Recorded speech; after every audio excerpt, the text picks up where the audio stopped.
Halo semuanya, apa kabarkah kalian saat ini? Ya, saya harap kalian semua dalam keadaan yang senantiasa baik-baik saja.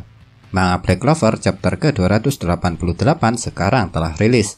Oleh sebab itu, karena manga Black Clover chapter terbarunya sudah rilis, maka seperti biasa saya akan membuat pembahasannya. Di akhir chapter lalu, kita memang sudah melihat kalau Asta telah sampai di Kerajaan Spade. Dan bisa dibilang dia datang di waktu yang sangat tepat. Sebab Asta tiba ketika Nuts akan dihabisi oleh Namah. Tapi yang pastinya jadi pertanyaan ketika kita melihat Asta tiba di Kerajaan Spade ini adalah kenapa dia cuma datang sendirian. Soalnya seperti yang kalian tahu sendiri kalau Asta pergi ke Kerajaan Spade memang bersama dengan anggota Black Bull yang lainnya. Dan pertanyaan itu rupanya baru bisa terjawab saat manga Black Clover chapter ke-288 ini rilis. Karena di awal-awal cerita dari manga Black Clover chapter ke-288 ini barulah ditunjukkan di mana anggota Black Bull yang lainnya. Yang ternyata mereka semua memang belum sampai di Kerajaan Spade. Alasannya karena sepertinya Asta memang meninggalkan mereka terlebih dulu. Sebab Finral sendiri yang mengatakan kalau Asta langsung bergegas pergi ke Kerajaan Spade dengan tergesa-gesa. Dengan begitu, sekarang jelas sudah setelah menggunakan sihir ruang milik Finral untuk berpindah tempat, Asta langsung menggunakan mode unitnya agar dia bisa segera sampai di Kerajaan Spade. Makanya ketika Asta datang menolong Nuts, dia sudah menggunakan mode unitnya. Setelah disiksa oleh Namah serta Lilith, kondisi Nuts saat ini bisa dibilang sangatlah mengerikan. Makanya tidak heran kalau Gimodelo sampai menangis ketika melihat kondisi Nuts yang seperti itu. Akan tetapi yang menarik dari diperlihatkannya pertemuan Nuts dengan iblisnya ini ialah mengenai ucapan Gimodelo yang mengatakan jika sampai Nuts mati maka para iblis yang menjalin kontrak dengannya tidak akan selamat. Jujur saja kalau menurut saya ucapan Gimodelo ini memiliki dua arti. Yang pertama, jika Nuts mati maka para iblis yang menjalin kontrak dengannya juga akan ikut mati. Yang itu artinya nyawa Nuts dengan para iblis yang ia kontrak saling terhubung. Makanya kalau tuannya mati, mereka pun juga akan ikut mati. Dan yang kedua, adanya kemungkinan setelah Nuts mati, Gimodelo serta yang lainnya akan dibunuh oleh iblis tingkat atas. Karena sangat masuk akal setelah tidak memiliki tuan, keempat iblis yang menjalin kontrak dengan Nuts akan dihabisi oleh iblis-iblis yang memiliki kedudukan lebih tinggi. Apalagi iblis-iblis yang menjalin kontrak dengan Nuts semuanya hanyalah iblis tingkat menengah saja. Meski Gimodelo sudah memohon dengan menangis, keputusan Nuts untuk mengorbankan diri masihlah belum berubah. Karena menurut dia untuk sekarang sudah terlambat baginya. Oleh sebab itu, meski telah ditolong, Nuts yang sudah merasa tidak berguna lagi malah menyuruh Asta untuk mengalahkan para pemimpin kelompok Dark Triad terlebih dulu yang menjadi katalis sihir pohon klipot. Namun pastinya Asta tidak akan mau melakukan perintah Nuts. Lantaran Nuts adalah orang penting bagi Asta yang telah membuatnya menjadi kuat seperti sekarang ini. Makanya Asta ingin Nuts tetap hidup untuk melihat kekuatan yang dia miliki sekarang. Dan menariknya setelah mendengar perkataan itu, Nuts malah melihat bayangan Morgan pada diri Asta. Yang seharusnya munculnya bayangan Morgan ini menandakan kalau kebaikan hati Asta sama dengan yang dimiliki oleh Morgan. Dan saya rasa hal itu memang benar.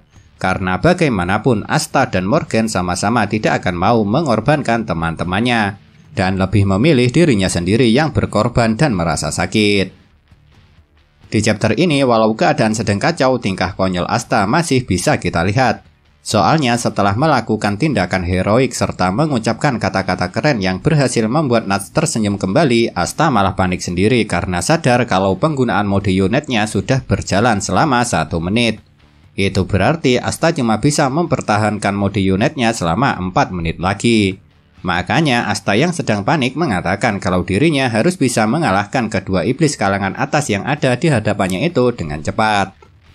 Akan tetapi di sisi lain Namah yang tangannya telah terpotong oleh Asta malah merasa senang. Sebab selama beratus-ratus tahun di dunia iblis dirinya belum pernah merasakan apa yang dirasakannya saat ini. Namun bukan cuma Namah serta Lilith saja yang merasa senang, melainkan Ribe juga merasakannya. Alasannya karena dia sama sekali tidak menduga kalau akan bertemu dengan Namah serta Lilith di dunia manusia. Dan sepertinya jika melihat dari ekspresi Ribe, rasa senang itu muncul akibat dendam yang ia miliki. Lantaran sangat lumrah bagi Ribe kalau dia memiliki dendam pribadi kepada iblis-iblis tingkat atas. Karena Ribe sendiri ketika masih di dunia bawah dikatakan kalau setiap hari dia selalu disiksa oleh iblis-iblis lain yang memiliki tingkatan lebih tinggi darinya. Yang itu berarti dulu kemungkinan Namah serta Lilith juga pernah menyiksa Ribe. Oleh sebab itu, Ribe yang sekarang sudah menjadi semakin kuat dengan kemampuan anti sihirnya merasa senang karena dia mendapat kesempatan untuk membalas dendam kepada iblis yang dulu pernah menyiksanya. Ya, karena apa yang saya katakan barusan itu murni cuma pendapat saya pribadi, jadi belum tentu juga hal itu benar. Tapi karena Ribe dulunya selalu disiksa setiap hari, pastinya rasa senangnya itu bukan karena dia bertemu dengan teman lama ataupun sejenisnya. Namah serta Lilith yang merasa kesenangan karena mendapat mainan baru setelah kemunculan Asta pastinya tidak akan membuang-buang waktu lagi untuk menikmatinya. Makanya mereka segera menyerang Asta bersama-sama dengan menggunakan perpaduan sihir api dan es. Tapi karena Asta memiliki kemampuan anti sihir, semua serangan yang mengarah kepadanya pasti dapat dia hilangkan dengan cukup mudah. Bahkan meski yang harus ia hadapi adalah dua iblis kalangan atas sekaligus, Asta ternyata masih bisa melancarkan serangan balik.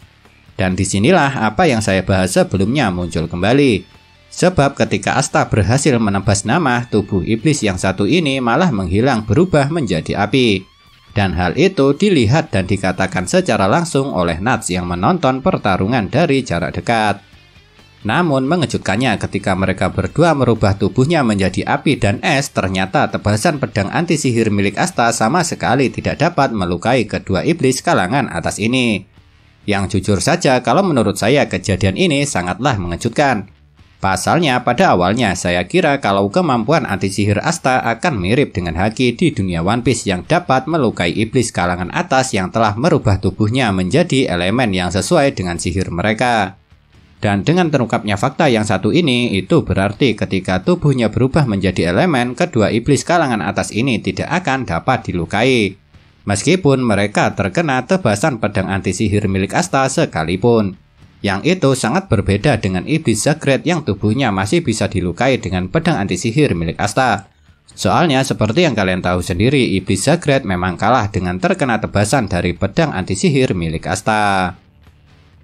Setelah Namah serta Lilith merubah tubuhnya menjadi api dan es, Asta yang sadar kalau semua serangannya tidak lagi menimbulkan efek akhirnya mengganti gaya bertarungnya, yaitu dengan cara mengeluarkan pedang lain dari dalam grimoire-nya. Dan pedang yang dipilih Asta untuk melawan Namah serta Lilith adalah Demon Destroyer. Bisa dibilang keputusan yang diambil Asta dengan mengeluarkan pedang Demon Destroyer ini sangatlah tepat. Pasalnya setelah Demon Destroyer dikeluarkan, efek mantra yang membuat tubuh Namah serta Lilith menjadi api dan es dapat dihilangkan. Dengan begitu, sekarang Asta pun akan bisa kembali melukai tubuh kedua iblis kalangan atas ini. Tentu saja Namah serta Lilith merasa terkejut ketika mengetahui efek mantra pada tubuhnya diserap dan dihilangkan oleh pedang yang dikeluarkan oleh Asta. Tapi keterkejutan mereka tidak bertahan lama, sebab sebelum mereka mengetahui apa yang terjadi, Asta terlebih dulu menebas tubuh Namah dengan pedang Demon Slayer-nya yang memiliki ukuran besar itu.